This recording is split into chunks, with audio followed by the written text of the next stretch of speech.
This hard-won knowledge, how a voice does not have to move mountains to move people, how it's not about the source of the fire, it's about how brightly it burns, how the magic is not whether I pick up the pen with my mind or with my hand, the magic is what I write with it. It is not destiny that we are all here right now, but we are all here right now. And even though there aren't any monsters or demons outside that door, it doesn't mean that we aren't at war, that there are not forces in this world that would make dragons cower in their caves, and how it is up to us who are not special, who are not chosen, but chosen ourselves and chose each other, who have nothing to offer but the thread binding our storybook bodies together to keep fighting. The spirits don't talk to me.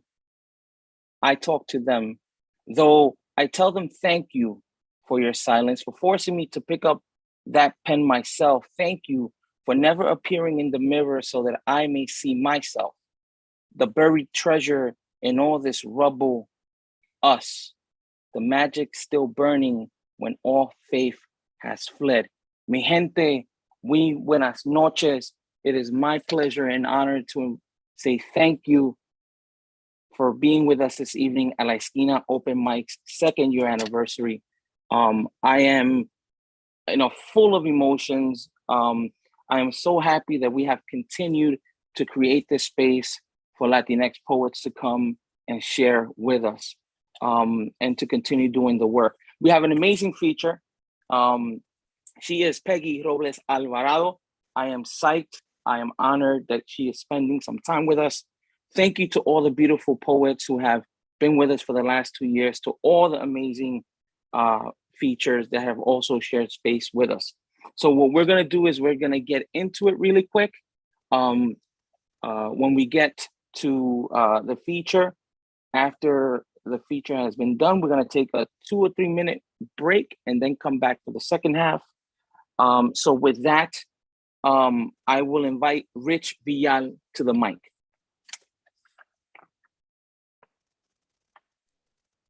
Yo, what's up, y'all? Just had a really loud knock on my door from the office next door, so my apologies for I'm a little shook. Anyway, what's up? It is our 2nd anniversary. We're on our terrible twos, so we're running around and basically emptying all the liquor bottles. It's a beautiful thing. So in honor of our 2nd anniversary, I remember when we first had this thing, and it was there was a whole pandemic that broke out shortly thereafter the debut. So we share an anniversary with a whole pandemic, but we are slowly coming out of it, and always celebrating life. And I wanted to give this poem kind of in celebration of our shared heritage as títere poets here in New York City, as New Yorican poets in a particular movement, and in celebration of the fact that I'm gonna be in Puerto Rico with these locals in about a month's time. This one is called "There's a Big Ass Puerto Rican Flag on the Wall of My Apartment, and This Is the Reason Why." We're the rhythm section on flights to San Juan, and we absolutely will be. We the people who applaud the pilot. We the TV screen, 6 train stations. We the Puerto Rican Day Parade, 116th Street Gucci Frito fedoras for sale. Flags in every shade of independence blue. We the cardboard upon which the head spins. We the turntable record scratch freestyle metropolitan opera house. We Latin jazz, Hector Lavoe, Puente, Palmieri, La Lupe. We Tito Allen, Ray Barreto, Roberto Ruena. We New Yorican identity politica. We People's Church. We jack agüeros on hunger strike. We churn out Boricuas by the hour and invade every classroom at Columbia, Boricua, Fordham, and NYU. We stay repping Brooklyn, the Bronx, uptown, downtown. We Jersey too. We Patterson. Yeah. We New Brunswick and Pertan Boy. We Fonda Boricua. We Camaradas, rest in peace. We the FDNY. We títere poets. We see the cops. We keep it moving. Sometimes we the cops too. Sometimes we discover the ability to fly. Mira para allá, un puertorriqueño volando with mad jet blue miles y un antojo de madre for some mofongo de yuca. Because Uncle Hector posted a picture of that shit on Facebook, and you booked a flight the next day, and your dumbass forgot to ask him where it was. So now you're driving around Juan Arias in a subcompact rental in a town you ain't seen since God was a baby, searching for some place called Don Goyo's or Don Pepe's or Don Gustavo or Don Francisco or someplace with a Don in it. And when you finally get there, there's paintings of Oscar Lopez Rivera, Rafael Cancel Miranda, Blanca Canales Torresola, Betances, Hostos, Albizu Campos, and Lin-Manuel Miranda. And a third of the restaurant is shaking their heads hard, and another third of the restaurant is shaking their heads hard, and another third of the restaurant is shrugging their shoulders because they got no idea who any of these people are, nor do they care right now to learn this second because they all ordered mofongo de yuca con camarones, and that shit is banging. We are not the cucaracha fairy tale of conservative imaginations, not bounty paper towels or the Jones Act, not the food rotting in an untaxed port, neither shuffle nor shuck nor jive. We are not colonial debt. We don't sambo for your Wall Street violin. We're not trying to hear about no privatized beaches or cheap real estate. That's a plot we've heard already. San Juan Hill, East Harlem, Loisaida, Jersey City, Humboldt Park. The parks, they turn into parking lots. We are not the exploded radiator of Doña Carmen, who goes to Puerto Rico every year, not because she wants to, but because the projects are too fucking cold for Nochebuena. We make miracles out of white rice and scrambled eggs, spam cans and papas fritas, alcapurria y papa rellena, a white candle pa tu tío, y una verde pa sacar la loto. Doña Altagracia on the 7th floor, dressed in white, told us to watch our ass because el pendejo eso de Trump viene a sacar jugo de nuestro hueso. But what she didn't tell him is that we have a 500-year survival plan. We've dodged every overseer, machetes disguised as drum circles, skins stretched over wood and fire, flying turtles and ceiba trees, sacred calls and responses. Es que we've been through this before. We bring Yunque thunder to every iglesia revival. We march through every street brandishing our flags like bulletproof shields. The sacred sigil of the house of Huepa, insistent feet and street bomba. The young lords bringing medicina to the poor. El reverendo Pedro Pietri chanting, aquí lo que pasa es poder al que pasa. Y pa'l carajo con la junta. Y que viva Puerto Rico. Y que viva tu abuela. And the sacred cocina, where no arrow can hit the heart of a people guided by love and patria. Gente, mi gente, mi gente. We are all we ever needed. The stanzas of a poem being written in our own style. A lo New Yorican, a lo Boricua. Oye, reverendo, Pedro querido. We've gone and built ourselves a spirit republic, and this is the spaceship, casita. Muchas gracias. Vaya, te botaste, brother. Y que viva Puerto Rico. Y que viva tu abuela. Those lines are amazing. Thank you so much, Rich, for opening up the show for us. Okay, next poet to the mic is, and I Rich texted me today, and he was like, yo, this sister's amazing. Gloria Cabrera. Hello, saludos, everyone. Good evening and happy anniversary. So I am bringing my Chicana flavor. I'm in New York, but I'm reading from the West Coast. And I was nervous, and then I heard Rick read, and I'm like shitting bricks now. And it's Grandma Emma's Magic Bolsa. And I want to add that this poem, I am so grateful to Peggy. She published it on her anthology, so I had to read it. Grandma Emma's Magic Bolsa, small and wrinkled like the grapes she once picked, and laid to dry on large sheets in the agribusiness fields of the Fresno Valley. Grandma Emma is our queen of magic. Our tiny light-skinned abuela with hazel eyes like mama wears a chin-length hair, her wiggy that she calls it, it's always tilted one way or the other, dressed in her tropical pantsuits with a colorful blouse that stretched tightly over her hard-earned panza that once carried life. She ambles along in her polyester perfection bought from JCPenney's. Us three grandchildren wait for that moment when a Formica table becomes her stage, when out of the depths of her big black bolsa, past all the wrinkled tissues, past the well-used phone book that's stuffed with family history, past her equally worn corn purse where she guards folded green bills tucked inside for emergencies, in the midst of all that was true and all that we knew of Grandma Emma, appears her bottle of magic. We three preteens watch with anticipated delight for that exact second when the small jar that once held Gerber mashed potatoes is filled with spicy green or tangy red New Mexican chili, perfected from decades of cooking for 10 hungry children, one dominating husband, extended family, and an array of church friends appears. Us grandchildren who only speak English hold our breath as Grandma Emma, who only speaks Spanish, generously pours her beloved picante into Campbell's soup, on McDonald's hamburgers, in Chinese noodles, and across all you could eat lunch buffets from Fresno to Sacramento in her endeavor to add flavor to American food. Te quiero, abuela. God bless you. Thank you. You just completely pulled on my heartstrings with that one. Thomas Fuculoro says, past used phone book stuffed with family history. Que línea más linda. Thank you so much for sharing and for coming, sis. Please come back. Peggy's name, I think, is going to be mentioned a lot tonight. Her influence reaches many, many places. So with that in mind, I asked her sister, well, how did you hear about the La Esquina? And she goes, oh, Peggy's Instagram page.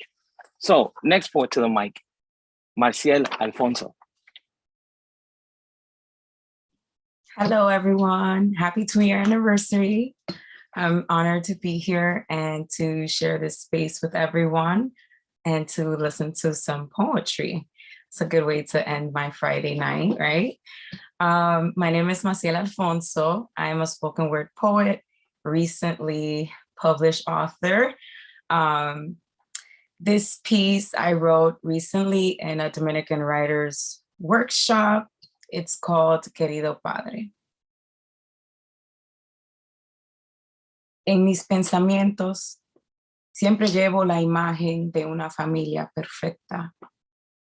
Llevo tus abrazos y el aroma del amor llenando la memoria de cuando era niña. Y nos sentábamos en la mesa blanca y madera a comer el desayuno como la familia perfecta. No solo me dolió tu ausencia, sino cómo nos reemplazaste de un día a otro. Crecí y solo pensé en la mesa blanca de madera que cargaba todas nuestras memorias año tras año. Me pregunté en qué mesa comías ahora, si te amaban como nosotros a ti, si te abrazaban como la niña más feliz. Querido Padre, no sé si reconoces el dolor que tomó tu lugar cuando te fuiste y cómo el rencor creció en mí, porque no solo nos abandonaste, sino creaste un dolor que ni yo pude reconstruir. Te pienso y recuerdo una familia feliz. Ahora solo queda el recuerdo y una mesa que todavía espera por ti. Thank you. Y'all trying to make me cry tonight. I felt that. I felt that in my bones. Felicidades on your book. What's the name of it? If you want to share the link, drop it. Let us know. Use the chat if you want to. Whatever you guys are working on, if you guys want to promote something, drop it in the chat. We would love to see what everyone's doing. But that was amazing. Thank you. That touched me. Yeah. So I'm gonna keep it moving before I start crying. So next forward to the mic, this brother, we go way back. I hope he's ready. I saw him on his beach chair. So the next poet to the mic is Osiris. Osiris, I saw you. Ah, there he goes in the dark. Now we can't see his camel, his crest hat and his Jordans. There he goes. What's up, Pops? Good to see you. What's good? What's good, man? Congratulations, man. Your second anniversary and the release of your book, man. Pretty dope. Stop it. Thank you. Yes, sir. We go way back to the classroom days, man. You came far, you know, doing your thing. Thank you, brother. Appreciate it. I'm a little fatigued, man. I worked the 18-hour shift and I'm a little beat up right now. So pardon me. This poem I wrote, I just finished it up today, so bear with me on that too. Here we go. You've been killing me softly. I feel mind fucked. Where have you been all my life? Relying on blind luck. The women before you got me feeling like my time's up. What have I done to deserve this? No consideration or appreciation. Been fighting like a cancer patient, but their chemo and radiation is killing my inside softly. Please give me an explanation. So I've been hesitant. Every time my heart's in their hands, they just spit on it. At this point in my life, I'm just used to it. What did I say? I'm just used to it. I must be losing it. Have I accepted my fate, allowing other people to shoot and escape with the abuse and the fake, absorbing every nutrient, and all that's left is the waste. It's like I'm on trial for a case, representing myself, pleading my case. They were the judge, jury, executioner, threw the book in my face. Without notice, you enter my life and appeared in my place, the beginning of a transition I was dying to erase. She was mesmerized by my domesticated disposition, my culinary skills, how I tend to my children, the hospitality I exude, my energy, the way I lit up a room, my sarcastic innuendos, how I made her laugh. She said I was smooth. Looked me right in my eyes and said, "You're a king. How has someone left you wondering?" She could feel the passion in my soul, my internal struggles. She had a remedy to keep control. She said, "There's a difference between thought and thinking. We often react because of our thinking, making it worse, corrupting our being. Like a snow globe when shaken, things will become cloudy. The snow will settle, revealing its clarity. Recycling toxic thoughts, dying 1,000 deaths. You're only one thought away from pureness, a tranquil mind, before the creation of form, before the contamination of our personal thinking, like when we were babies with no expectations or inhibitions, before the great illusion called life." She said, "You can't control your environment. You should have peace whether you're in the mountains or in the midst of war." She helped me recognize when the elevator of my self-consciousness is low, or when I'm dealing with people with low vibration. That exchange of energy is pivotal. Most people aren't seeing the world through a camera lens, using the outside to influence their judgment. Instead of emitting your own perception like a projector, your thoughts are the film. It is you who creates your reality, not being brainwashed by society, the herd mentality, who practices nihilism. One of the most fundamental endeavors is to find the meaning of ourselves, but we need to embrace the difficulties of self-discovery. Sadly, this path leads to isolation. But to be free from all physiological and psychological needs, we need to embrace existentialism. No price is too high to pay for the privilege of owning oneself. He who has a why can bear almost any how. Contextualize how to be a superhuman, an Ubermensch. Such individuals create their own meaning and values without reference to the outside influences. Only the Buddha, Napoleon, and Buddha have come close. She quoted Eastern philosophers and philosophers abroad. She had a PhD. She's so intriguing. Please tell me more. Who would think that this Dominicana from LES, home of the New York, would end up at my door? Not only is she a teacher, but a published author.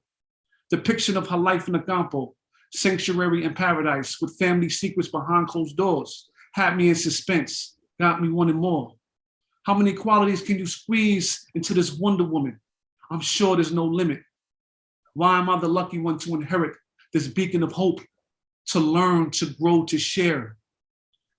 I don't want to share her. I won't stop her mission, our mission to help the world. This partnership created a nonprofit that will revolutionize the way we heal marginalized minds. It'll be through philanthropy. It is not what you get out of life, but what is given. The hope is when I'm done to be completely empty, leaving a mark for years to come. The tattoo on my leg is an hourglass with a heart on top, signifying the love I've wasted and the love I have left, which it ain't much, but I know that it will be preserved inside of her clutch. In the words of the great Hakeem, Princess Zamunda, I want a woman who will stimulate my intellect as well as my loins. Thank you. Vaya, brother. That last line is funny. Thank you for coming through, bro. I always appreciate you, and it's always a pleasure when we get to connect again. All right, so keeping it moving, the next poet to the mic is Lindsay Holman. Hey everyone, I'm Lindsay. I've been writing since I was in elementary school, and I just moved to the Jersey City area, so I'm looking forward to being part of this community. I'm excited to meet everyone. I have 2 poems prepared for you tonight. My first poem is called One Heart.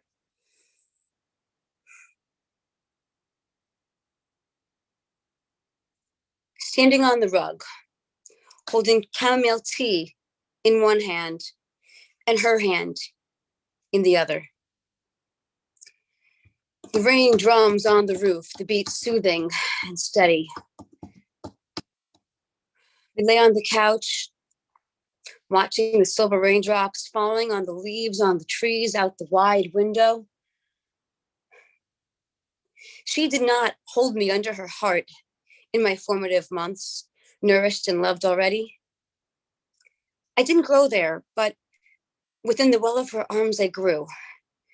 Within the well of her arms, I fell.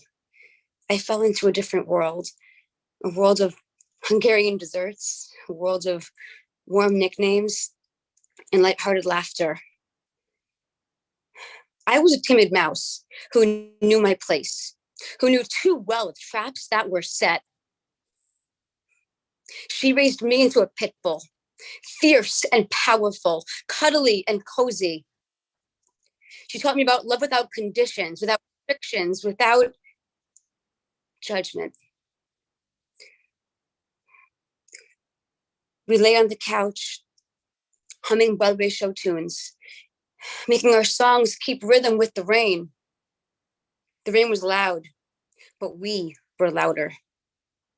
The rain was cold, but we were warm. A porcupine and Mama Bear snuggled together, intertwined, sharing one cave, one heart. Thank you. Well, that was beautiful. Thank you for coming. Welcome.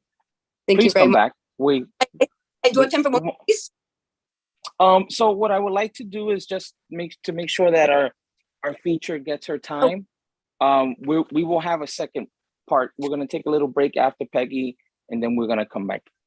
Awesome. Thank you very much. I look forward to it. Cool. No problem. Thank you again. Doing beautiful. Thank you very much. Thank you. You're welcome. So next forward to the mic is a señor who has been supporting us for a while. El señor Guillermo will win.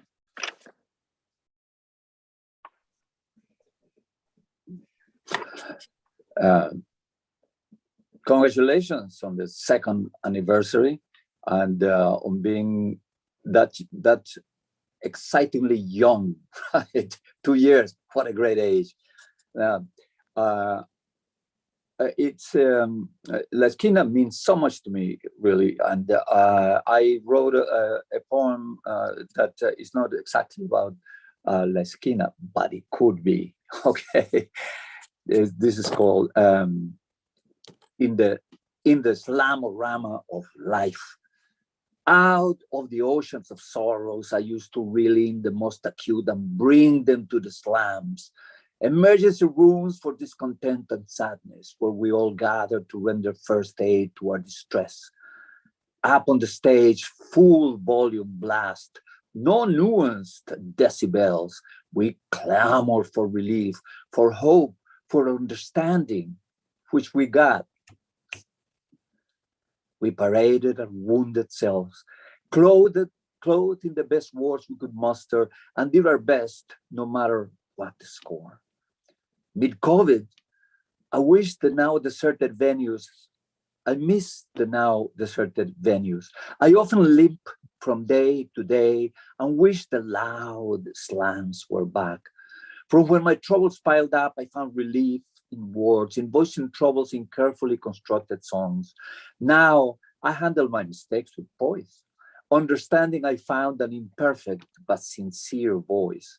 I can truly claim I find solace in words, sculpting form out of distress.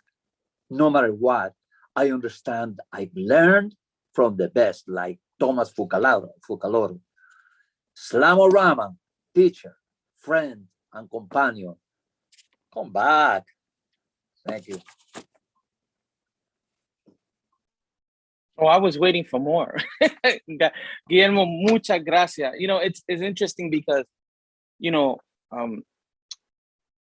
we do this for the love of poetry. We do it because we're writers, we're artists, and we never know how much the work that we do affects other people. So thank you for your kind words. It's always a pleasure to see you. Thank you for always coming back and supporting us. Muchas gracias. So the next poet to the mic, I was calling her Lotus because it says it, I think maybe that's her book behind her, but then I looked at her Instagram and it goes through her big brown eyes. And I was like, oh, what's your name? So next poet to the mic, Roz. First and foremost, congratulations on your 2-year anniversary. I am honored to have come across this platform. I'm going to get right into this. It's called Ancestors Lemonade, and it goes like this. Speak English. This is America. A line I've heard too many times before, and I wonder, in whose world is ignorance truly bliss? Is my tongue that much more talented than yours, that you despise how ours glide off it so effortlessly? Tell me, were you taught that my people were a joke and my language the real punchline? Does my accent send chills down your spine? I wonder. When you hear me, is it that you feel bland, less exotic, too basic, too plain? Why must you shame? Because Boricuas spice up even the dots above their letter I's. See, you're the reason why mommy put me in ESL classes in the 1st grade, deathly afraid that the accent would stay just enough to compromise my chances of getting ahead in the world. Your world. There's no reason why we should bury our accents like many of your people bury our history. End the hypocrisy. Are we only known for being great cooks and praised for being curvy? Maybe a history lesson is what you need. Spanish was the vegetable at the end of the fork, force-fed to us as we yucked someone else's yum. A gift wrapped in bread, composed of ancestral blood, dripping from the sword of the colonizers. Our ladies threatened and raped by narcissist womanizers. I'll have you know, I did not choose Spanish. Spanish chose me. Colonized begrudgingly, with just our language as the reminder, as the bruise. But it's one of the only things we can hold on to, so let us. My ancestors fought for this. We made lemonade out of lemons, created a culture that we can call our own. So if I speak Spanish, you leave me alone, because the scraps of culture we collected were sewn eloquently into a comfy blanket to soothe our battle wounds delicately, a common ground where we can all relate. Something that's ours to compensate for all the pain that came. with being Boricua. Preciosa, isla del encanto, cuánto te amo. I'll always wave my flag high with so much pride for those who came before me. To the sound of the coquí, preciosa, isla del encanto, cuánto te amo. End poem. So as soon as he started reading, the chat group exploded. Language is a joke, and my accent, the punchline.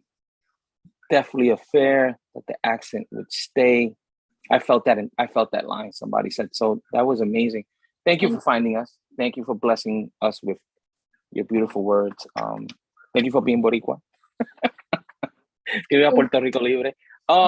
So with that, I want to bring the next poet to the mic. If you never met this brother, you never heard this brother, well, I'll let him speak for himself. He's a little shy, just like me. So next poet to the mic is Barbara Walters. All right. Thank you so much, Mario, and thank you everyone for this space, and happy anniversary to everyone, including this platform. The ghost of Walt Whitman's beard, or imposter syndrome, or adjunct life, or most of my students are psychology majors. These are billable hours, my students must be thinking, as I push my desk into the hallway and drag in the couch. I lay down on the couch.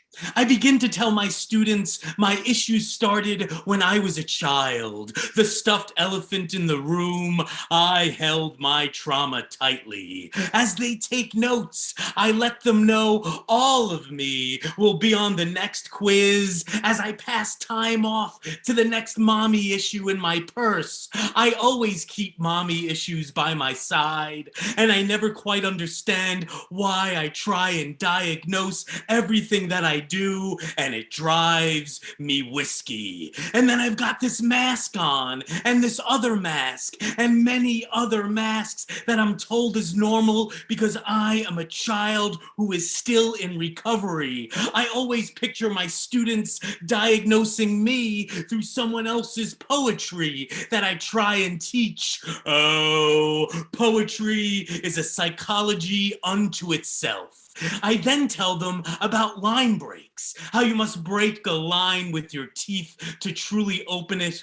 All of my students are now recording my projections and insecurities on their TikTok, filtering me unfettered. I tell them I want to be a better educator, but this confident bright red balloon deflated a long, boring song ago. And then a student raises their hand and says, "Tell us about your father." And then I reply, "But I don't use a rubric." You could see the look of contempt in their eyes as fathers forge through for them to be here, and I forge my father like bad uneven coins at faculty meetings. We do our faculty meetings on Zoom, I tell my students. And yesterday we had a Zoom meeting with all of these professors, and a bunch of them aren't muting themselves. And the host is telling them to mute themselves. And a bunch of the professors didn't know how to mute themselves. And we've been using this platform for over a year. And then I yell, "But you're fucking professors!" Not realizing I wasn't muted either. You know, you're not drowning properly unless you're unjustly ridiculing on the way down. My students laugh, but they also seem concerned. I let them know their paper on me is due Tuesday. They metaphorically prescribe me the ghost of Walt Whitman's beard. I tell him he's not on my syllabus. I tell them I don't belong here. Then I walk out into the hallway, I sit at my desk, and I open the drawer, sifting through the loose change other educators sought. I found 85 cents, not enough for a bag of Cheez-Its or a copay.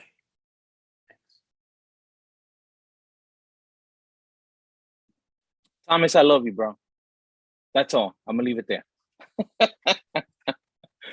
Okay, next poet to the mic. Fucking Fucaloro. There you go. Take over. Oh, I love that, man. There you go. Oh, yes. I think what did El David say? Welcome, brother. Welcome. El David said, he says, the one and only Thomas. Get it, my boy. That's what he said.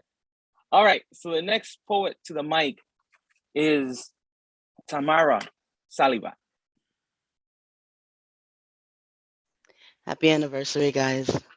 Thank you. I have never been anything after Kazuko Shiraishi. Like Pink, soft sheets wrapped in comfort on tucked in nights like Bob Saget's girls. I am more like, here, a replacement. You must call him Papi. Groomed to keep secrets and starved for mother's love. Pink washcloths left to rinse evidence from my lips. No, never been anything like pink hair bows or white lace socks. Self-esteem bruised by low and brow pickled tongues. Still standing after broomstick beatings and rice kneeling. Peeled layers of shame, head held high, gathered pieces put back together in golden repair. No, not like Pink. More like truth on the tips of tongues, where spirit congregates, the fortitudes in backbones that refuse to break, strength found on a weekday. End poem. That was beautiful. Thank you so much, Tamara. Please come back. This is home. Bienvenida. All right. So we're going to have one more open micer. Then we're going to go into our amazing feature. Then we're going to take a couple of minutes, take a break, fill up I have a chalice, a blue chalice. Take your bathroom break. As Papa would say, go do your bad habits, and then we'll come back. So with that in mind, the next open mic poet has been doing the work for a while. I respect this brother. He is someone I look up to. If you're not following him on Facebook and Instagram, please go do so under Urban Beat Poet Society. Con ustedes, El David. What's up? Thank you, brother. And happy anniversary to you, and congratulations on your book. Thank you, brother. Appreciate that. That's and I love you, man. You know, I always gotta tell you that. Love you to death, brother. So this is an oldie, but it's since Peggy's featuring, it reminded me of her. So here I go. Son, despite the beatific words painted with star-dusted tongue strokes of revered poets, women are not flowers for men to pick or instruments to be played. Despite locker room smack, women are not stepping stones to manhood. They are not countries to be conquered, nor notches on belts. The only notches on your belt should be signs of growth. They are not chosen, they choose. And if you are chosen, you are blessed. Thank the universe for the sanctification. Recognize God has shared a piece of herself with you. And when she says no, obey that. As if carving the cliche no means no into your skin, so that if memory fails you, there is a stop sign marked on your flesh. If she desires your affection and your heart has no home for her, remind her she is beautiful. She is creation and need not become a feast that you would dig into. Remind her that she is a key that fits perfectly into another's locked heart, one worthy of her just as she is. Emphasize that you are reminding her, not teaching her, because in the depths of her soul, she already knows that deep inside are the secrets of life, a deep no man could ever imagine. Son, remind her she is the reason the heart beats. Remind her she is not an appetizer, not a prize, not a victim. Remind her she is the answer to prayer. She is the breath that fills lungs. She is the sustainer of all bloodlines, and she owes nothing, but all that we owe to her. Remind her that she is more than the blandishments of men. Remind her that she is magic.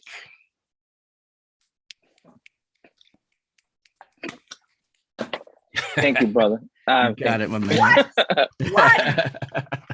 Send love to the family, my brother. You got it, man.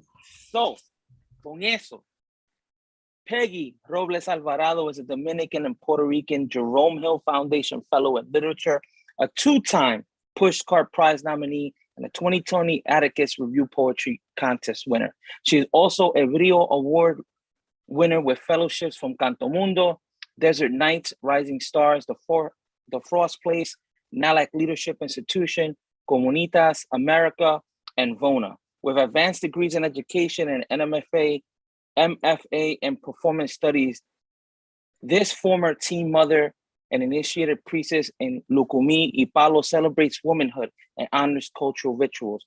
She's a three-time International Latino Book Award winner who authored Conversations with My Skin in 2011 and Homage to the Warrior Woman in 2012. Through Robles Writes Productions, she created La Libreta Online in 2021, the Abuela Stories Project in 2016, and Mujeres, the Magic, the Movement, and the Muse in 2017. Her work has been featured on HBO Habla Women, Lincoln Center, Smithsonian Institute Museum of the American Indian, Pan American World Voices Festival, Pregones Theater, and her poetry appears online in poets.org, tribes.org, The Quarry at Split This Rock, The Common, 92y.org, Centros Voices Letras Literary Journal, and the NACLA.org. Peggy's poetry has been published in several anthologies, including Escape the Wheel in 2020, Breakbeat Poets Volume 4, Latinx 2020, and What Saves Us, Poems of Empathy and the Outrage in the Age of Trump 2019. Esta está metido en todo. If you want some information on her, you can find her at robleswrites.com. Con ustedes, mi gente, Peggy Robles-Alvarado. I'm so happy to be here, y'all. Happy birthday, y'all terrible two motherfuckers. I see you. Yes. And congrats on that book, Receta. You got to put that link up because we all have to get your book. And I want to have this conversation with you on Book Bochinche. So let's make that happen. All right, y'all, let's do that. So I'm not going to give a lot of intros, but I will say that I'm very happy to be here. I'm honored to be asked to feature. You're going to get a shitload of poems coming your way. And I wish we were in person because I miss the community feel. I miss how we vibe and make noise for each other. So please feel free to unmute and just say some shit because we need that. You know, performing on screen is always kind of like performing to squares and you're kind of like, did y'all get that? End poem? Yeah, we good. But let's get started. So I'm gonna start with this piece and I'm gonna give a shout out to Great Weather for Media because they always provide a home for my work and they've been extremely supportive. So this piece that I'm gonna start with is called What They Mean by Papers. Because, you know, as a woman that comes from immigrant and migrant family, they're always asking for our papers, like we don't exist without them. What they mean by papers. Papeles. Not the daily news or el diario La Prensa, or the kind my mother read to me on Sunday mornings. Her voice raspy, a throat full of pelitos de mango, making sure to read each article twice so that maybe I wouldn't reject Spanish as fiercely as she had rejected English. Our tongues disloyal to new soil, patriots only to the papers and sounds we were familiar with. The paper that could feed us. Money and the prayers written on them tucked under the mattress because who trusted banks anyway? Papeles. Not the kind Tia Hueltina used to roll her tobacco with.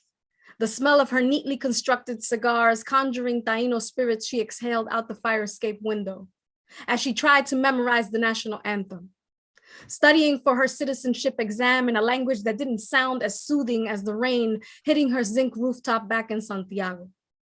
the smoke twirling around vowels and consonants, her mouth struggling to articulate the heaviness of a language too comfortable with conquest. Wasn't it enough that her grandmother's tongue was believed extinct, and that there are only two ways of saying I love you in Spanish? Papeles, the kind that convinced 4 of my aunts to marry older naturalized men in exchange for an acre of my grandfather's campo. A barter of 1 fertile untouched land for another, promised to be paved in gold. The payment, their bodies.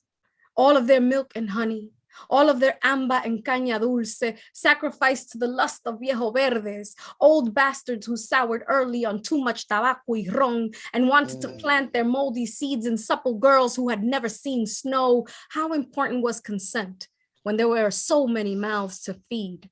Papeles, the kind my Uncle Rito forged, placing his dead brother's name on every dotted line, learning to curl the R in his name as if writing sacred geometry. Always that ghost perched on his back, the weight hunching his shoulders, hardening his eyes, his real name, Julio, reduced to an unfair, familiar nickname he only responded to on Saturdays during domino games and shots of Mama Juana with other men, whose wives were still stretched across the ocean awaiting a visa.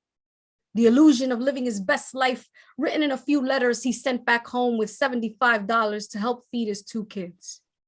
Even if he had to share a room with 4 other men, he was still the only one in his family to own more than 1 pair of shoes. All right, y'all. Fire. Fire. So drink. Llenó mi corazón. This is my type of crowd. You ate that up, Peggy. You ate that up. That's for my Dominican fam. This next piece is brand spanking new. I was experimenting with this idea because women, it's crazy that El David read his piece because women always get asked, like, even if you just having a regular conversation or you want to partner and collab with somebody about work, it'll turn real quick into something else and it'll be like, send nudes. Okay, hold on there. So this piece is titled Send Nudes. When he asks me to send nudes, I'm reduced to a snapshot. My ancestors knew a camera could trap a soul. Wonder if I can trap this man's soul as he shoots his shot. He has no idea. I trained my eyes to see his kind of gaslight. How my body can snatch all the glow and find angles to bewitch his retina. Consume daily thoughts with distractions of lust, how I can amplify shadows he wants to reduce to gray shades of a filter. When he asks me to send nudes, he wants me bella, tranquila, quieta, my mouth pressing into smiling submission, easily consumable. My ancestors never smiled in photos. Knew not to show their teeth until mouth met flesh, met bone, met blood, knew how to conceal weapons until war cry reverberated from chest to windpipe to wail. He offers his pipe effortlessly. A devil emoji as punctuation, an unexpected gift I should be grateful for. My ancestors broke all our peace pipes. Realized hunter and prey can shift positions at any moment. Knew devils only existed on the tongues of missionary captors. Why waste good tobacco on dirty mouths? On greed unable to praise our kind of holy. On folds of brown flesh and dark glory painted red and ready for war. When he backpedals into a cheap apology, I'm reminded I don't come from people who turn the other cheek.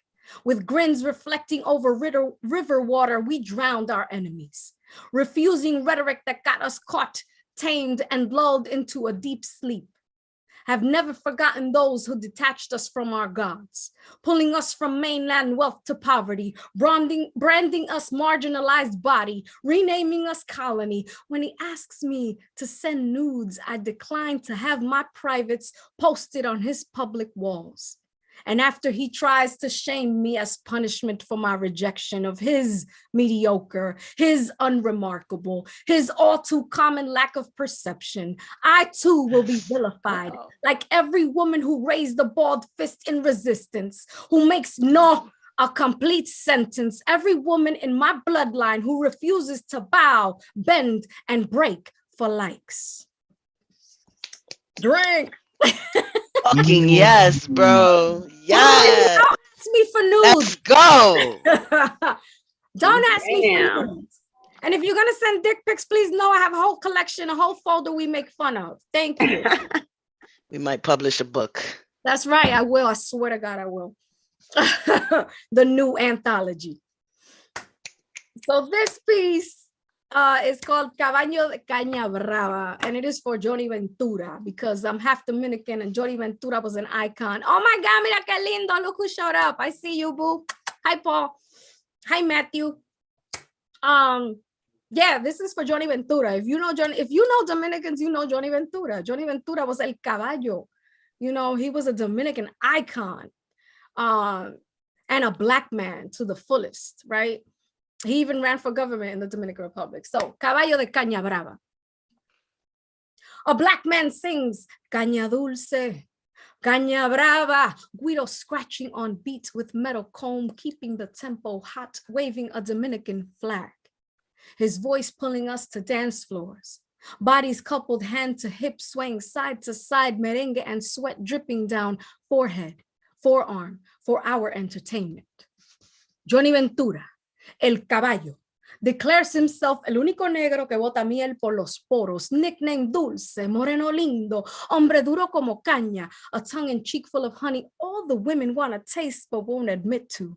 Here with his maldito swing, in this tagaragata, kutaku, taka, tagaragata, Black is joy in a quick step and ritmo de tambora.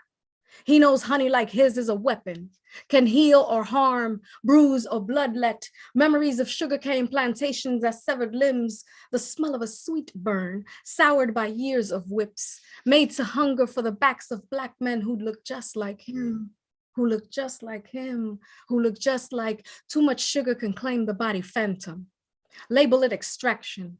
Hold extremities hostage until they surrender. Too much sweetness empalaga. An ache in the belly, it's its own kind of beast. Pero Johnny sabe that when he sings, he becomes the icon of a motherland that rejects its darkest roots. Soothing an island divided into foreign framed color patterns, he proudly calls home su país por completo. He is el rey, hip thrusting between choreographed conga choruses on stages around the world with flawless footwork, a fierce smile, celebrating el Cibao. He is proof embodied that we are without a doubt Dominican, beautifully Black, proud, merengueros, hasta la tambora. All right, y'all, drink. That man played every Sunday in my house when mommy was cleaning, by the way. Gracias por sus palabras. Oh, all right, I'm gonna keep it up going, y'all. I'm keep it going. I got my time, my set. I'm responsible, and I want to make space for every other open micer out there. This next piece is dedicated to my father. My father will forever be my love, my heart, my everything. And it's a palindrome. And if you ever wrote a palindrome, God bless you. It is one of the most difficult styles to write because you got to go forward and back. And this one is after Warsaw Shire. It is a finalist for Pigeon Poetry Contest. And like I said, for my father, the title is Coke, No Rum. This is where I want to start. Him limber, picking himself up off the bedroom floor. His heartbeat steady. The sensation of nerves in his left arm, a lullaby. The shot glass presses away from his lips. The last of a half-empty bottle of Bacardi 151 sitting by the kitchen table for the rest of his life. That's how we bring Papi back. I can make his skin supple again. Drain the bilirubin from his eyes. Color his liver a healthy slick of brown, make his stool bloodless. Pull the spiked Coke from the drain, serve it to guests. No vomit speckling the floor like hell's night sky. Papi will sing décimas on key with Tío Enrique. Strumming a sober guitar and maybe a joy cry. out of love this time. So much love. I can write this, make his whole life reappear again. I can write this, make his whole life reappear again out of love this time. So much love, strumming a sober guitar and maybe a joy cry. Papi will sing décimas on key with Tío Enrique. No vomit speckling the floor like hell's night sky. Pull the spiked coke from the drain, serve it to guests, make his stool bloodless. Color his liver a healthy slick of brown. Drain the bilirubin from his eyes. I can make his skin supple again. That's how we bring Papi back for the rest of his life. Sitting at the kitchen table, the last of a half-empty bottle of Bacardi 151, the shot glass presses away from his lips, the sensation of nerves in his left arm a lullaby. His heartbeat steady, picking himself up off the bedroom floor, him limber. This is where I want to start. All right, y'all, drink. Iba, yeah, papi. My father was my greatest supporter in life. And when I was a pregnant teen mom, the only thing he said to me was, and that was the moment that really consolidated our relationship. He just said to me, no te preocupes, tú no eres la primera y no eres la última, just termina la escuela. And every time I had a poem out, my father celebrated it. Sometimes he didn't understand what the hell I was doing, but he was just like, qué bueno, dale pa' allá, boricua. So honor a mi viejo. So with that, we're going to pick it back up because, you know, we went down and we got to get it back up and find our peace. All right. So this manuscript I'm working on, y'all, I got a lot of scandalous aunties que hacían barbaridades, and I love them for it because when I was a child, I would idolize them. They were beautiful, gorgeous. They took me to the movies and like high heel stilettos and like fishnets, and I didn't understand, but I loved it. I was like, coño, que maldito swing. But as I grew older, I realized, holy hell, what was really happening? So this piece is dedicated to one of my aunts, and I know that if she ever read it, she would like choke me to death because she's now like a born again. And she's married and she has a whole family and she's very, you know, foo-foo. But I remember. So how a wet mouth can drown a man. And this is actually an acrostic poem going down the side. It says, delicioso estaba. Don Ramon, el viejero of Audubon Avenue, bought us all Mr. Softy ice cream every Saturday afternoon. A thick gold chain hanging from his neck made Tia Belkis lick leisurely. Vanilla swirling from stiff waffle cone to glossy puckered lips, their eyes speaking in a dialect of head nods and deep breaths, the language of married man and newly arrived cibaeña, all salt water and sun-kissed, always hungry, ready to fruit and unafraid to ripen, her index finger tracing the links of his chain, brushing soft spaces at the neck that made portals open, the same way a slow trickle of water can carve its way into stone, making him believe survival without her wet mouth wouldn't last. His polished exterior dulled in her presence. Other women he easily rejected, kept his name out of gossiping mouths, un hombre de familia, eager to dismiss her as nothing more than a rain cloud, a tear, unaware that Tia Belkis was thorn-born and relentless, a hurricane with an eye for papi chulos who knew how to feed, toyed with Don Ramon until he tugged at the line she cast and buckled under her one afternoon, rocking him back and forth like the tide, his chain now anchored to her neck. Bochinche from viejitas perched from open windows threatened to drown him deeper. When asked, he denied ever offering her more than un helado, un saludo. And because water easily shapeshifts, crashes and flows, when asked about Don Ramon, Tia Belkis replied, me lo comí y delicioso estaba. Oh, Lord. Oh, Lord. Se jodió Don Ramón. Se jodió Don Ramón. Don Ramón was like, oh dear. So I strongly believe that we need to rewrite this national anthem, y'all. I really do. I think that we have come to a place where revisions are necessary. So let's rewrite the national anthem. Give it a thunderous drum bass that circles the heartbeat core of the earth, resurrecting native tribes that heal with hoop dances, reclaiming fertile lands as birthright. Give it the steady hum of a Negro spiritual, toppling monuments of Confederate soldiers, pulsing the ground with a path to a new freedom chant of true justice and peace. Give it a hook that's straight up fire, scorching the earth of plantations, turn posh wedding destinations, letting each flame birth a new forest of trees whose roots and leaves have never been soaked in blood. Give it some mariachi violins and trumpets, pulling heartbreak from the deepest part of the belly into an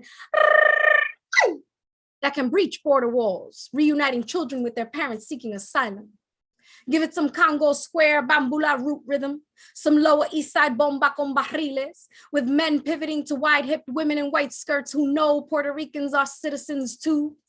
Give it a 3-2 son clave, pa, pa, pa, with accented immigrant lyrics, seasoned code switching stanzas, multilingual verses that sound best when we sing them off key.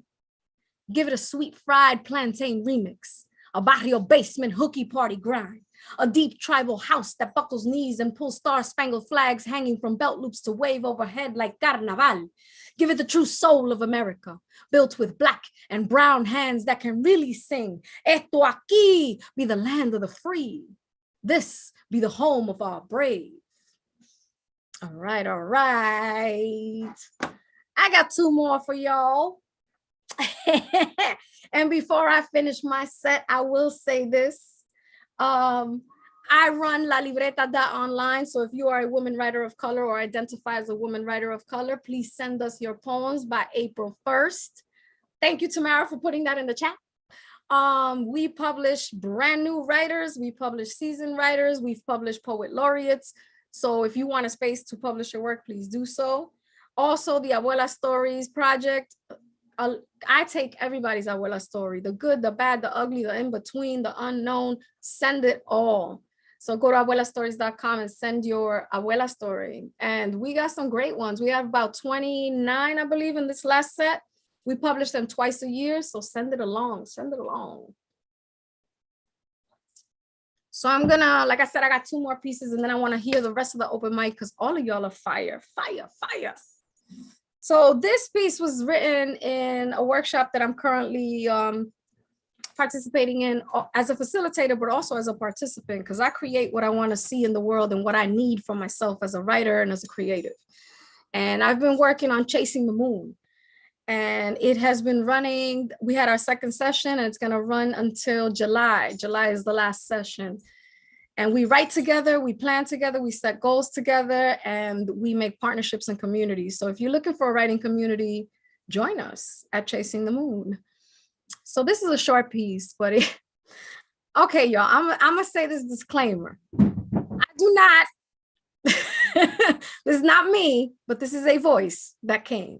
This is not my voice. Don't go sending me your dick pics.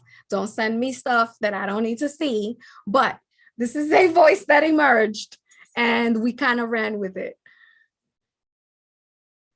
I can't take responsibility for what happened that night. The moon, full, thick, wanting, hungry for more than just the shine. I wanted my scent to stain your sheets and lips. Pull madness your therapist sedates from your belly into a roar you will be ashamed of in the morning. Pick your skin from my fingernails in my Uber home. Like your girlfriend's story on Instagram after sending you nudes, quote Clifton's homage to my hips and Meg the Stallion savage to sub you into further submission. You love-soaked, you punani drunk, accusing me, tú me hiciste brujería, coaxer of cunts, blame that moon for your weakness, your easily duped dick that called me safe shelter, happy home, honey you crave to suckle, azúcar. We both know I'm more than a side piece, feeding you sweet pussy and plantains. I'm luminous center. Comadre y prima hermana to that cold hunger full moon got you pulling towards my open legs. Let me swallow you. threatening to drown you over and over and over again. Oh shit. Y'all need to come You, to church in the moon. you fresca, you fresh. I'm not fresh. I just throw some things. And this last piece I am going to dedicate to Los Títeres. Thank you for inviting me to the anniversary celebration. It was actually written for Jason Mendez, part of his project that he's working on to document Boricua history. But I think it's so appropriate for today. And before I started, let me drink so I don't sound crazy, but. All right, yo. Boricua soy, y siempre seré. For me to be Boricua is to be a descendant of storytellers, coffee laborers, cialeños that recited decimas and carried poems clenched in jaws, pulsing at the eardrum, knowing life was a series of performances with no preset lines. A freeform, improvisando, unapologetic biographies with a plot driven by sabrosura, despite colonization and years of forced migration. I trace the intimate calligraphy of my inherited throat, my boca grande, all thick-lipped, trained to speak in New Eurekan Spanglish, determined to unearth Taino spoken word once buried under European written records, resurrecting our semis, giving libation to the names of caciques in all my elegies, rewriting false documents that wished us desaparecidos, proudly reclaiming us indígenas, los nietos orgullosos de sus abuelos jíbaros. For me, to be Boricua is to press ear to shoreline.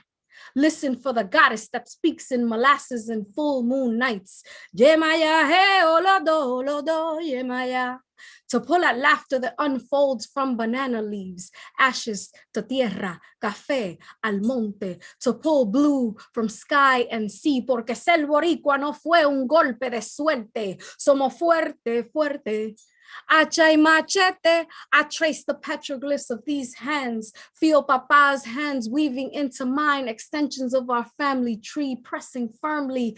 Teach me when to tender, loosen my fist to let these lifelines pulse and sink like mangroves. We breathe from the root like ceibas, our mouths a bridge between life and death, learning to read broken bones before bandaging them, quiet long enough to hear Chango drumming in a thunderstorm. Cabio Sile, I watch Papa as he dances and says, never forget we too are trees, somos roble. Mientras más madura, más fuerte, y con lo boricua, con los títeres, nadie se mete. Yes, have a great night, y'all. I'm gonna stay on and listen to Open Mind. Thank you so much, Peggy. Thank you. This is well overdue. Gracias for blessing the space, for hanging out with us on our 2nd year anniversary. Thank you for the amazing work you do, for the influence that you have in Latino literature. Keep doing the work. What can I say? Muchas gracias. So with that, we're gonna take a quick 3 to 4 minute break, and we will be right back.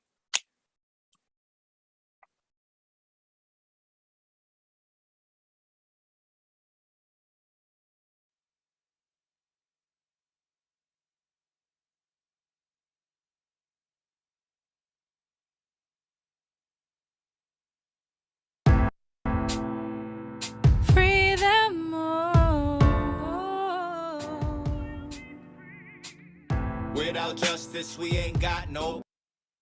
Now river out, we flood them streets. Dismal swamps surrounding our resolve impenetrable. Fighting for freedom, still implacable. Kikuyu, spirit of the Mau, heads held high. No, we won't bow now or ever to any system. Our resistance is empirical. Kirambola, machetero, palanquero, cimarrón, guerrillero, verdadero. Dismantling our social divide. Patriarchy has lied. White supremacy is well and alive. Time for all tribe to move unified as allies. What we want is freedom. Maroons unite, real freedom. Maroons unite.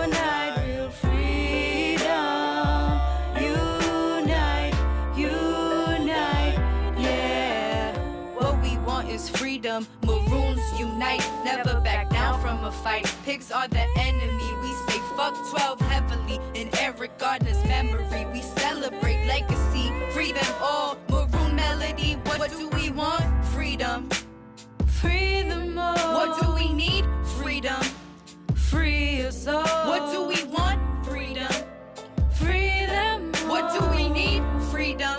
Oh. We are the youth and the elders too. This people power, we ain't scared of you. Cause we everywhere, everywhere, everywhere, everywhere. What we want is freedom. Maroons unite, real freedom. Maroons unite, real freedom. Unite, unite, yeah. Free them all. Free us all.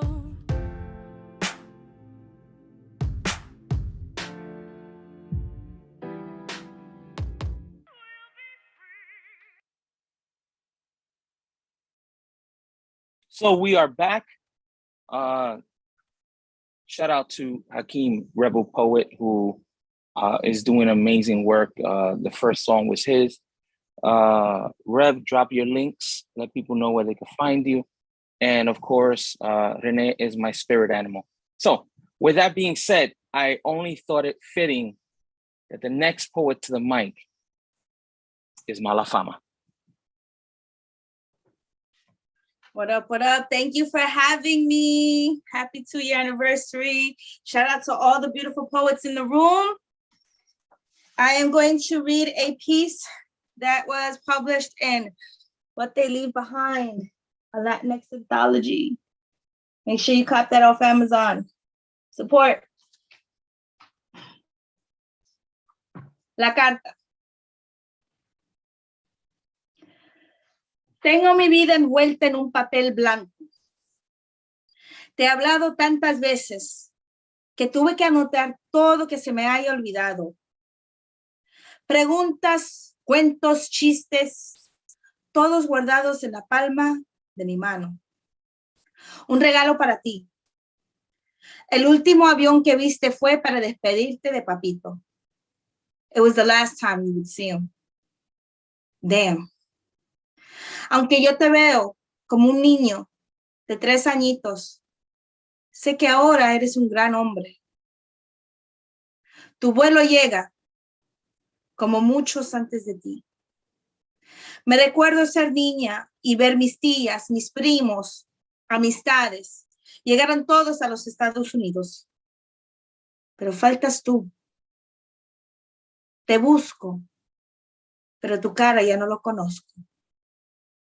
Te busco, te veo entre la gente. ¿De qué me sirve este papel? La alegría me hace gritar, ¡hermanito! Corro con las manos y brazos abiertos. ¡Hermanito! Tenemos tanto que hablar. End poem.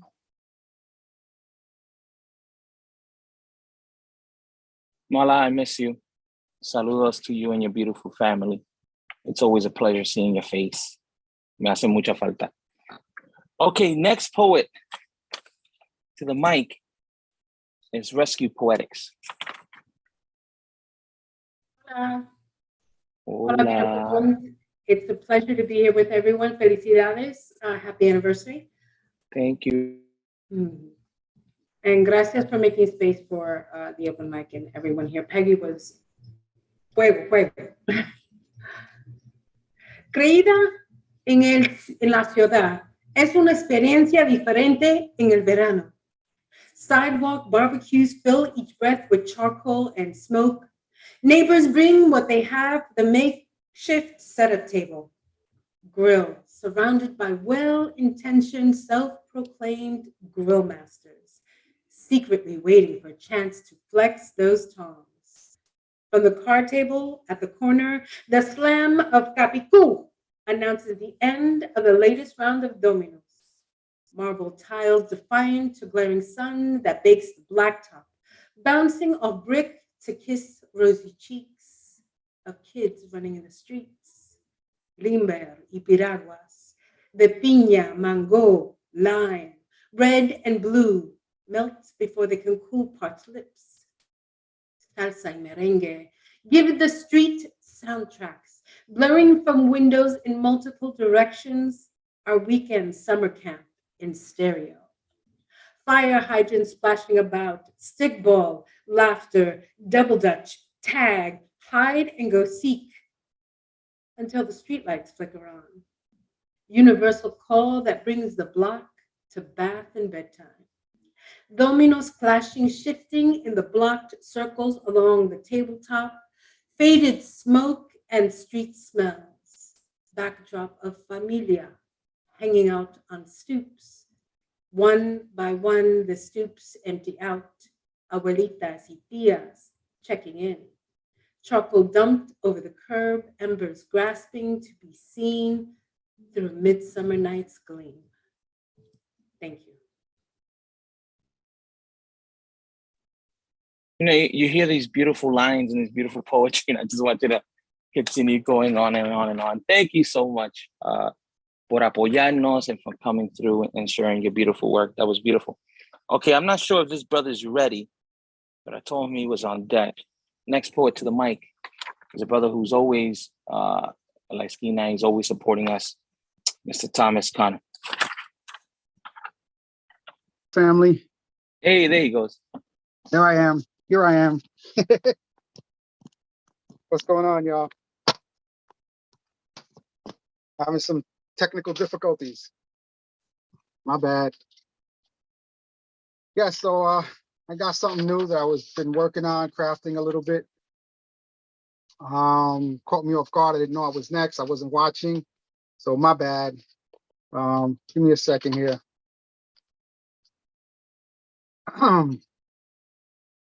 How do you mend a broken heart when stitches are sold separately and empathy is all they have for you? For them, love has come anew. As I still hold on to the pages of a past still present in my mind only, like a sword it draws out slowly. Mission to abort not ready. See, I still feel the gentle breeze of her breath, her footsteps in the dark no longer there. With the wind chimes in the background, as the wind chimes in the background, window open, empty, breeze, autumn leaves fall to the ground, a symbol of what we were. Solitude now my companion. I guess these vows never really stitched themselves well. I guess only time will tell.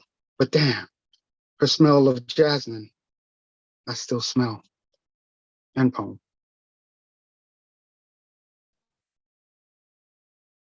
Short, to the point, and beautiful. Thank you, Thomas. Yo, tell us about your open mic. Where can we find it? Yes, when it's happening? Yes. I have El Hangout con Tomás. It's done. This next one is going to be April 16th. I'll put it in the chat. Everybody come through. Thank you, brother. Thank you for always supporting and for doing the work as well. All right, next poet to the mic. The sister I met on a Zoom. Forget where we met, Trisha. But the next poet to the mic is Trisha de Jesus Gutierrez. Good evening, everyone, and happy second anniversary to La Esquina.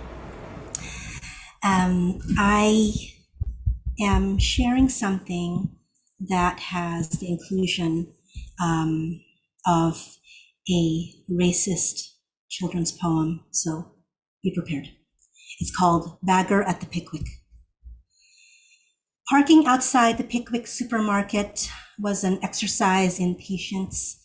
Daddy did not have infinity, but he did have Slim Jims. Each little girl received a stick apiece. If they were good, a trip to the Golden Arches was in order. 28 cents for a single hamburger, 26 cents for a baglet of French fries. Sometimes Daddy had to go without, but that was okay. What was his was theirs, and they got first dibs. They were good little girls around basin heat, smelling of crab nets and holy water. After school and weekends were for people watching, still good-natured as all the white people watched them. Jesus and Father Mahoney Probably took time off from being on the time clock on Saturdays and back to keeping holy on Sunday.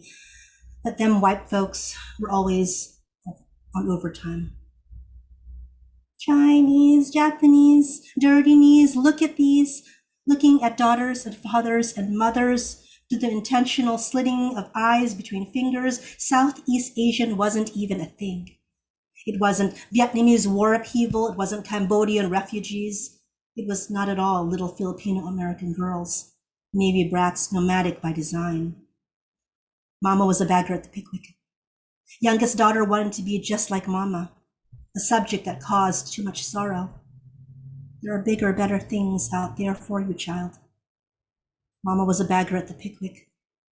Youngest daughter wanted to be just like Mama, watching the fascination of the checkout conveyor belts, bagging groceries with precision and care, recipient of noblesse oblige in the coffee tin tip jar, when she played the part of the obedient little girl, because wasn't that all she was? Yes, sir, yes, ma'am, girl, good enough to bag your groceries and grin demurely, good enough to make sure to add fortune cookies to your takeout. Who cares about the grown woman helping her husband feed hungry daughters? Who cares about holding down a job and thinking night school will help her achieve the impossible American dream? Who cares when all she is an Oriental girl? Don't forget to double bag the fetish and don't you dare crack the eggs. What is all this fuss? Them chinks and Japs all look the same. Thank you. And thank you so much. Thank you so much. All right, next poet to the mic is Jennifer Barday. Good evening. Thank you for having me, guys. Congratulations and happy anniversary. I hate that I need you. It's been said that all habits die hard, and this is very true. 30 years ago, I met you. Underneath the deck, bored and alone with nothing to do, so I took you poolside, and together we passed the time. Afterwards, I'm nauseous, but can't wait to try you again. The moments we shared, how you comforted me, when you touched my lips, I was hooked into your heavenly bliss. We've been everywhere. You've seen everything. I've exposed myself to you endlessly. Now the time has come as I sit and reflect. I only needed you to deflect. Deflect the anxiety, deflect the pain, deflect my reality. It's insane. Lost in a cloud of smoke. I hate having you dictate my life. I deserve so much more. Yet here you are laughing in my face while I say I need some space. Come on, really? Do you want me to leave? Stop trying to pull tricks from your sleeve. You're right, it's not space I need, it's greed. I'm gonna be greedy and keep holding out, because in the end, we'll see who has the clout. It's finished, over, I'm done. My skin is dry, my hair is brittle, and my teeth are tarnished from your disgusting blend of toxic smoke. Feeling like there's no hope. My voice is hoarse. Time to get off of this unhealthy course. Fuck you, nicotine, you have not won. This battle has just begun. I will win, you will lose. And in the end, I've made you my muse. End poem. Thank you. That was such a great swerve. That was awesome. That was beautiful. Thank you for sharing. Okay, let's keep it moving. Next poet to the mic.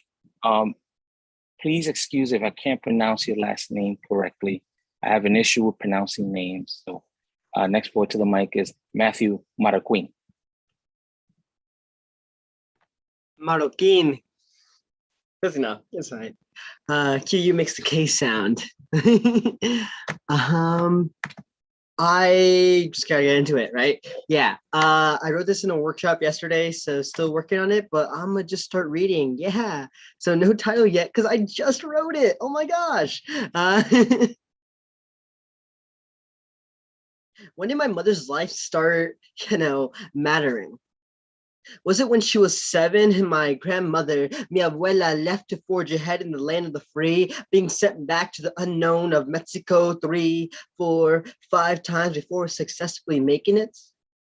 Does she matter when girls she played with near Creaking Forest were strict with men who stole her friends, never to be seen again? Or was it when she almost made it through high school, but bellies bursting with an older sister I didn't even know existed until I was 6 came out of her? Or did she matter when her body became sand and her skin leather as hits from a man who gave her child rain down?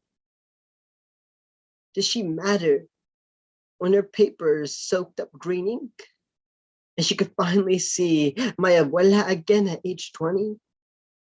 Does she matter when she moved to a new state that spoke in tongues other than the one she owned? The only one she owned? Or did it take until she borrowed their lips to create the words that have no meaning when they come to life off her vocal folds? Or did she matter when she first voted? First caucus or won that school board election? When did my mother stop being some immigrant with water dripping down her spine and finally become a person here in these states? When did my mother start mattering to you people? When did my mother start to matter to you? When, in your white eyes, did you think, yes, she's done enough for me now? She matters. Gracias. Matthew, no, thank you, Matthew.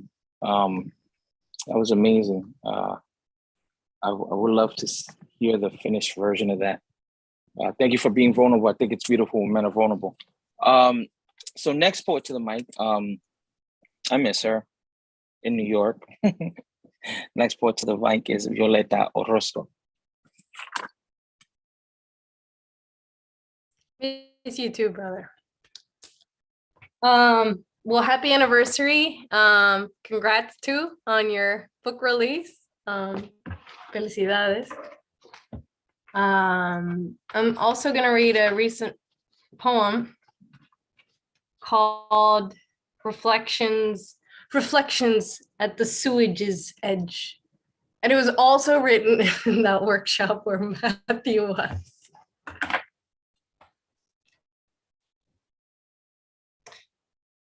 An epic.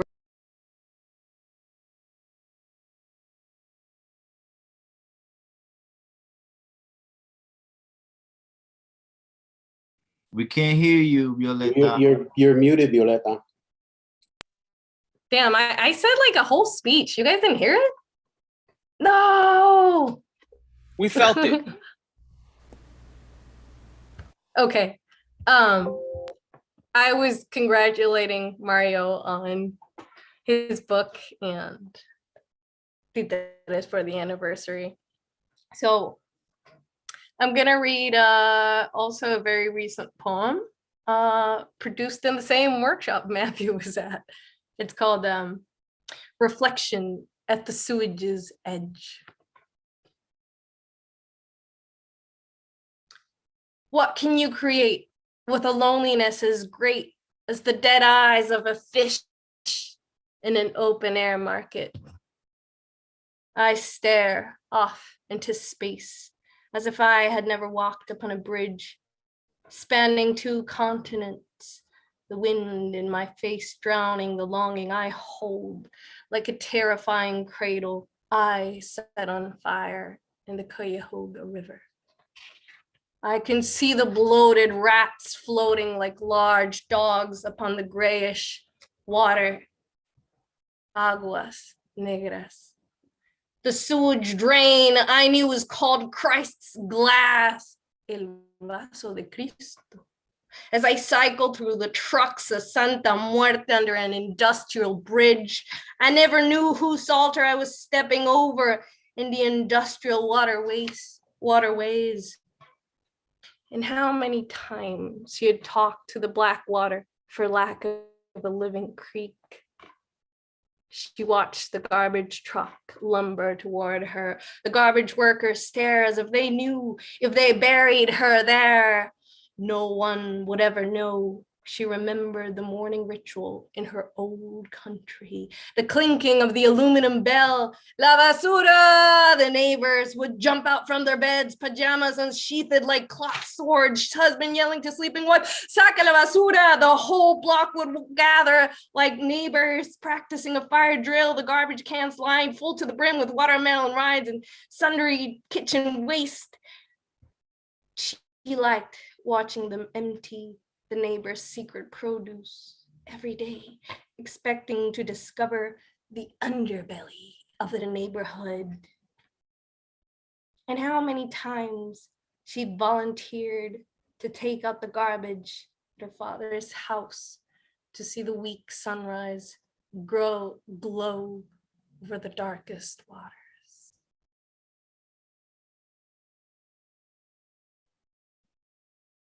Thank you. For having. No, thank you. You could read the phone book to me, sis. I miss you so much. I can't wait for you to come back to New York. I'll come soon, so stay put. Oh, and Peggy, felicidades. I love that you're the feature. All right, so let's keep it moving.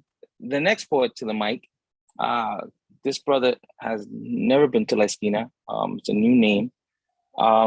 Paul La Torre.